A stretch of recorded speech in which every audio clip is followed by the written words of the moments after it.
In Ecuador, the death toll from the landslide that hit the municipality of Alausí over a week ago rose to 29, according to data from the Attorney General's office. The armed forces of South Korea, the United States, and Japan continue their first anti-submarine exercises in 6 months.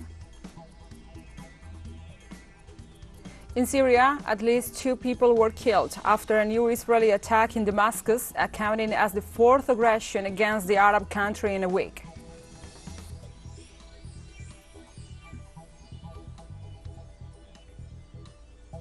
From the headquarters of TeleSUR English in Havana, Cuba, this is From the South. I'm your anchor, Gladys Quesada.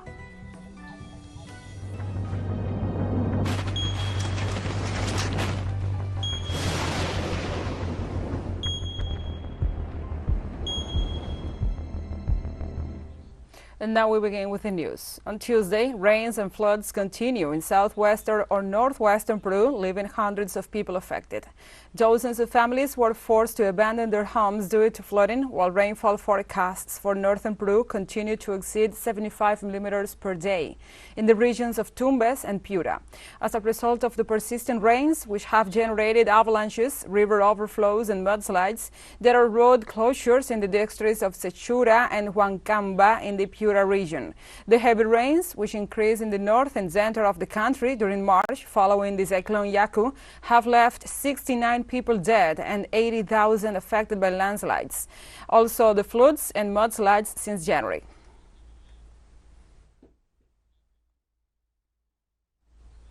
In Ecuador, the death toll from the landslide that hit the municipality of Alausí over a week ago rose on Monday to 29, according to data from the Attorney General's office. The public ministry confirmed through Twitter that rescuers had found another corpse in the rubble.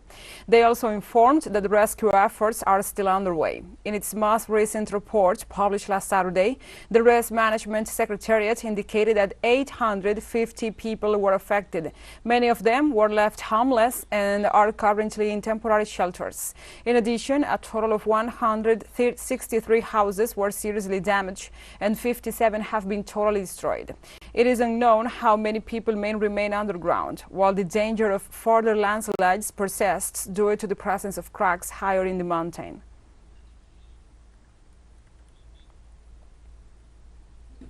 Indigenous organizations hold President Guillermo Lasso responsible for the future increase in violence and social unrest in the country due to the controlled authorization of civilians to carry arms for self-defense.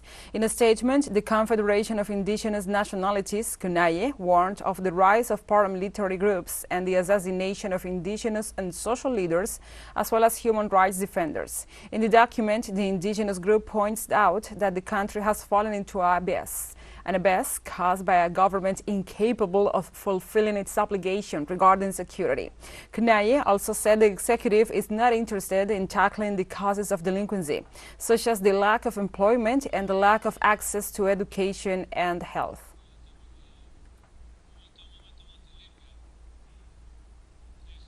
Mexican President Andrés Manuel López Obrador said there will be no impunity in the case of the $1 million fraud under investigation within the Mexican food security system. During his regular morning press conference, the president announced that next week the Secretary of Civil Service, Roberto Salcedo, will report on the case with a detailed information about the embezzlement amount with a strict respect of due process. The president emphasized that in the so-called Segalmex case, arrest warrants have been issued and suspects already detained. López Obrador also informed that some judges have not wanted to issue arrest warrants because the group is protected by opposition parties.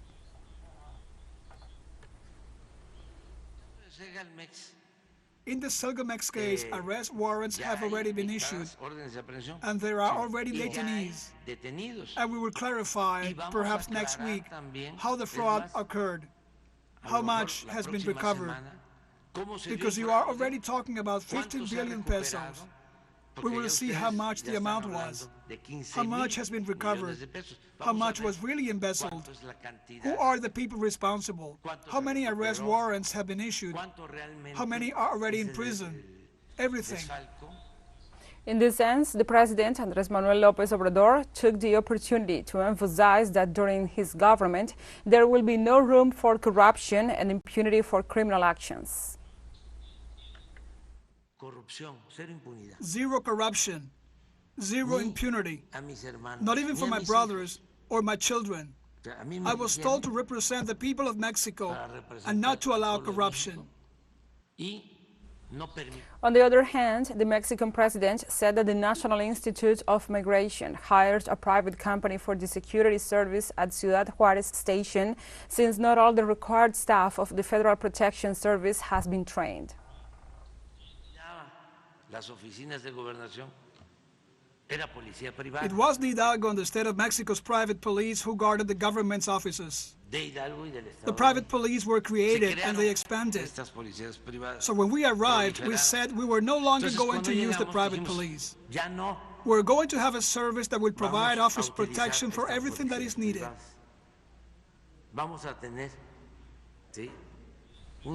In Mexico, the number of migrants killed in the recent fire at a temporary shelter in Ciudad Juarez rose to 40.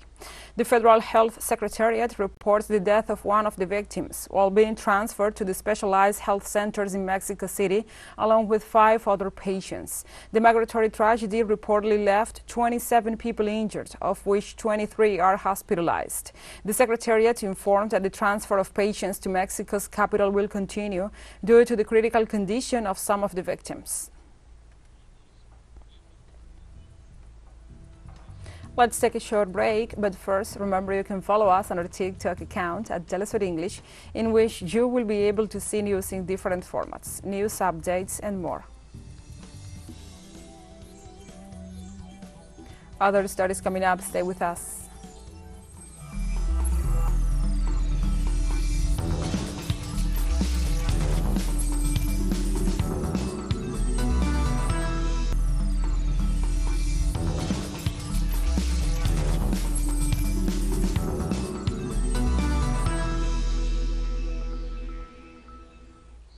Welcome back.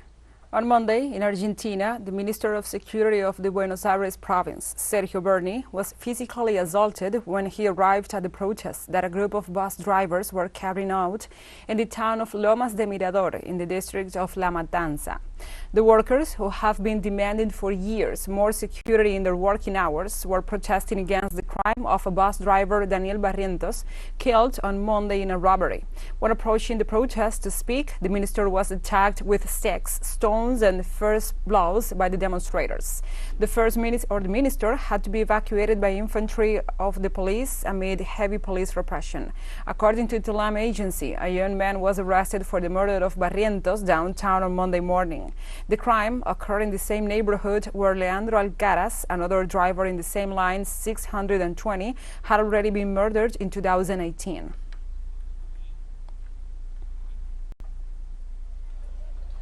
In Argentina, the 6th Federal Court of Buenos Aires will begin a third trial for crimes against humanity committed in the clandestine detention center for torture and extermination called Puente 12. 4 former members of the Buenos Aires police and 2 former officers of the Army's 601 Intelligence Battalion will be tried for crimes committed between 1974 and 1977 that resulted in the death of 185 people. 3 of the accused are tried for the first time for crimes against humanity. More than 10 hearings are taking place in different provinces of the country, and the Secretariat of Human Rights is a plaintiff in the 2 out of the 3 of these cases. More than 1,100 genocides have already been sentenced by the Argentinian justice system since the country's return to democracy. Let's move on to other topics. Donald Trump arrived at his New York skyscraper on Monday on the eve of his surrender to face unprecedented criminal charges that threatened to throw the entire 2024 White House race into turmoil. The 76-year-old Republican, the first U.S. president ever to be criminally indicted, will be formally charged on Tuesday over hush money paid to a porn star during the 2016 election that brought him to power. Trump will be arraigned speech in the Manhattan courthouse Tuesday afternoon local time and is expected to try to use his appearance to rouse support for his re-election bid. Police in the city were on high alert with security cordons and Secret Service agents outside both Trump Tower and the court in Lower Manhattan. Mayor Eric Adams warned anyone protesting violently will be arrested and held accountable.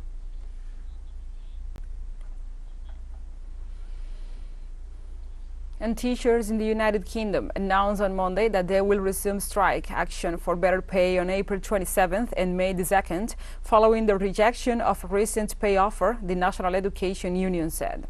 According to the union, the offer included a lump sum of €1,000 this year and a 4.3% increase in 2024. However, 98% of the members of the union rejected this proposal as they considered it insulting, unacceptable, and not understanding of the shortage of personnel in the schools and the high inflation that increases the cost of living. For his part, UK Prime Minister Rishi Sunak considered the news of the new protest dates as extremely disappointing, after he proposed agreements in his opinion was very reasonable. The British head of government also said that the upcoming demonstrations will be hugely damaging to their children, whose education has already suffered because of COVID-19. On Tuesday, the armed forces of South Korea, the United States, and Japan continued their first anti-submarine exercises in 6 months. The nuclear-powered aircraft carrier USS Nimitz and naval destroyers from South Korea, the United States, and Japan participated in maritime exercises in the international waters of Jeju Island, according to a statement from South Korea's defense ministry. The USS Nimitz, capable of carrying a 90 aircraft air wing, and its strike group, which includes warships equipped with guided missiles, already participated in joint exercises with the South Korean Navy in the Asian country's territorial waters on Monday. The maneuvers take place just over a week after Pyongyang launched 2 short-range ballistic missiles that landed in Japan's sea.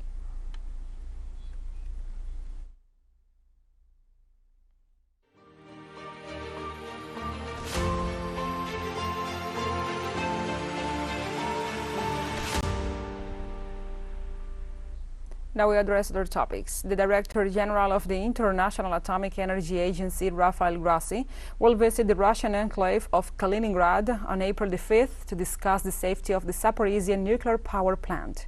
Russia's permanent representative to international organizations based in Vienna, Mikhail Ulyanov, confirmed that Gandhi's exchange will be with a delegation sent by the Kremlin. The Zaporizhzhia nuclear power plant, considered the largest in Europe, is located in an area controlled by the Russian army in southwestern Ukraine. On February 24, 2022, Russia began the special military operation in Ukraine with a mission to protect the inhabitants of the Donbas. Following the military advance, the Russian forces arrived in Zaporizhzhia and established in March of that year a security ring around the nuclear power plant to facilities to prevent Ukrainian shelling.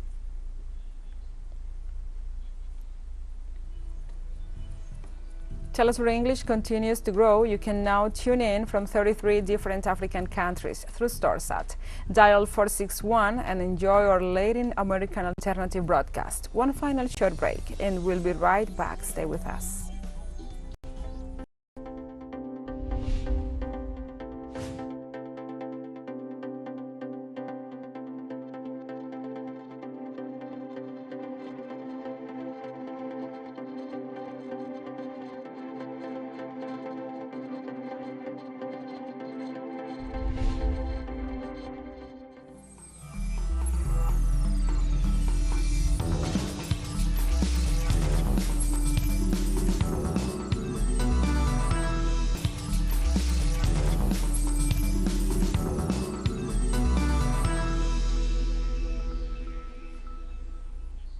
Welcome back.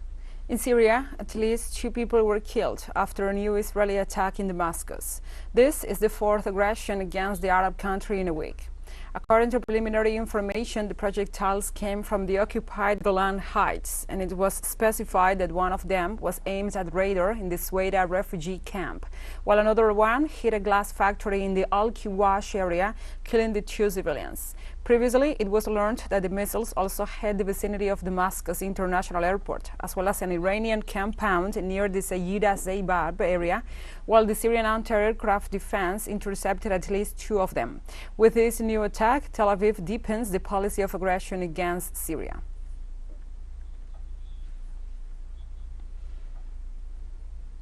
And Palestinians gathered in Nablus on Monday to mourn the deaths of 2 militants killed by Israeli forces in a morning raid in the occupied West Bank city. Israeli forces shot dead 2 Palestinians on Monday in an early morning raid in the occupied West Bank, the Palestinian Health Ministry said in what the army described as anti-terrorist activity. The raid came 2 days after a spike in violence in which 2 people were killed in clashes with Israeli forces amid fears of an escalation of the conflict during the Muslim holy month of Ramadan. In recent months, Israeli forces have carried out a series of deadly raids in the flashpoint town of Nablus. Since the beginning of the year, the Palestinian-Israeli conflict has claimed the lives of 90 Palestinians.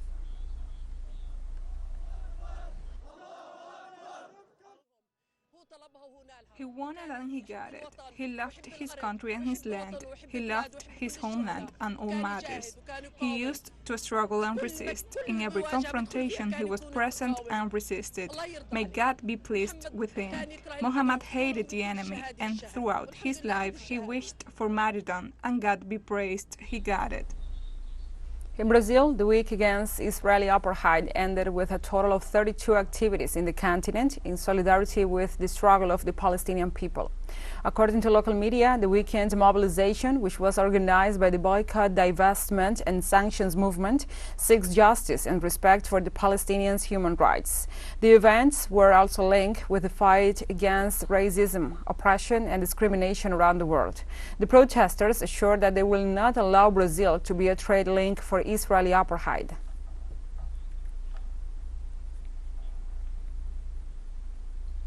Indian opposition leader Rahul Gandhi has lodged an appeal against his defamation conviction, hoping to overturn a judgment that resulted in his expulsion from parliament. A court in Gujarat state's Surat city accepted his petition on Monday and posted it for hearing on April 13th. The 52-year-old scion of the Nehru Gandhi family and leader of the Congress Party was found guilty of defamation by the Surat court over comments he made in a speech in 2019.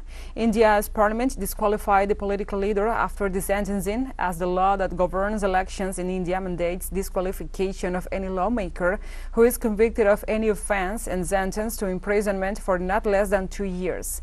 Gandhi said his disqualification from parliament was because he had been asking Prime Minister Narendra Modi what he called thought questions over his relationship with Gautam Adani, founder of the Adani conglomerate.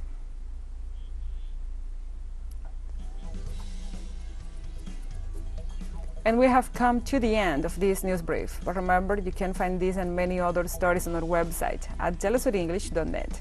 And join us also on social media. We are on Facebook, Twitter, Instagram, Telegram, and TikTok.